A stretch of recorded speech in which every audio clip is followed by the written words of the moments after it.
வணக்கம் நண்பர்களே. என்னுடைய இந்த பதிவு யாருடைய மனதையும் புண்படுத்தும் நோக்கமல்ல. குறிப்பாக கிறிஸ்தவ மதத்தை பின்பற்றுபவர்களை நான் புண்படுத்தும் நோக்கம் அல்ல. என்ன காரணம்னா, கிறிஸ்தவ மதத்தினுடைய ஒரு பிரார்த்தனை வழிபாட்டு முறையை நான் உதாரணமாக சொல்லி இந்த பதிவை இடுகிறேன்.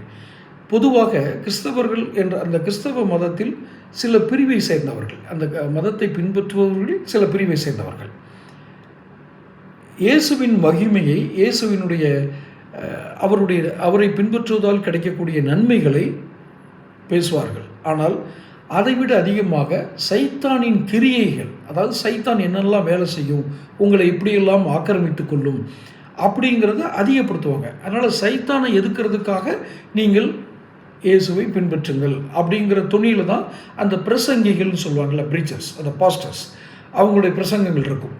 எந்த தவறான நோக்கமும் எனக்கு இல்லை. அந்த கிறிஸ்தவ மதத்தை பற்றி நான் சொல்கிறது தவறான நோக்கம் இல்லை.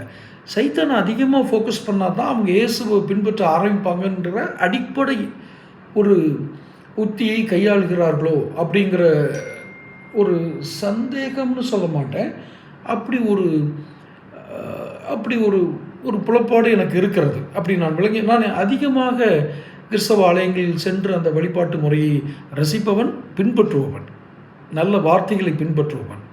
அந்த அடிப்படையில் சொல்கிறேன். அவங்க இயேசுவை நீங்கள் பின்பற்றணும்னா நீங்கள் சைத்தானுடைய அட்டூழியங்களை நிறைய தெரிஞ்சிருக்கணும் அப்படிங்கிற அடிப்படையில் தான் அந்த பிரசங்கங்கள் இருக்கும், வழிபாட்டு முறைகள் இருக்கும். அப்படின்னு நான் ஒரு பிரிவை தான் சொல்கிறேன். எல்லாரும் அப்படி பின்பற்றாங்களான்றது நான் எல்லா பிரிவையும் போய் பார்த்தவன் இல்லை.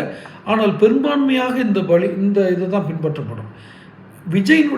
நடிகர் விஜயினுடைய பொதுக்கூட்டங்கள் பார்த்திங்கன்னா தீய சக்தி, ஊழல் சக்தி குறிப்பிடட்டும், நான் வேணான்னு சொல்லலை. ஆனால் அவர்களை ஒழிக்க வேண்டும் என்றால் என்னை பின்பற்றுங்கள் அப்படிங்கிற மெத்தடை பயன்படுத்துகிறாரு.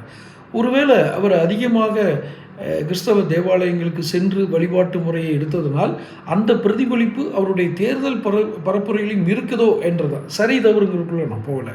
அதனால் முதலே சொன்னேன், யாருடைய மனதையும் புண்படுத்துவதின் நோக்கமல்ல. ஆனால் விமர்சனங்களை முன்வைப்பதில் நான் வெளிப்படைத்தன்மையோடு தான் இருப்பேன். யாரையும் குறிப்பிட்டு இழிவுபடுத்தணும், பர்சனல் லைஃபுக்குள்ளே நான் போகிறது வழக்கம் இல்லை. ஆனால் இந்த விஜயினுடைய தேர்தல் பிரச்சாரம் கிறிஸ்தவ தேவாலயங்களில் நடப்பது போன்ற ஒரு தோற்றம் அளிப்பதால் என்னுடைய சந்தேகத்தான் கேட்டிருக்கேன்.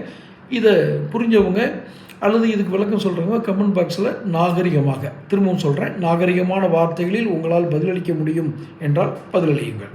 நான் அதையும் வரவேற்கிறேன். தொடர்ந்து பேசுவோம். சேனலை சப்ஸ்கிரைப் பண்ணிக்கோங்க.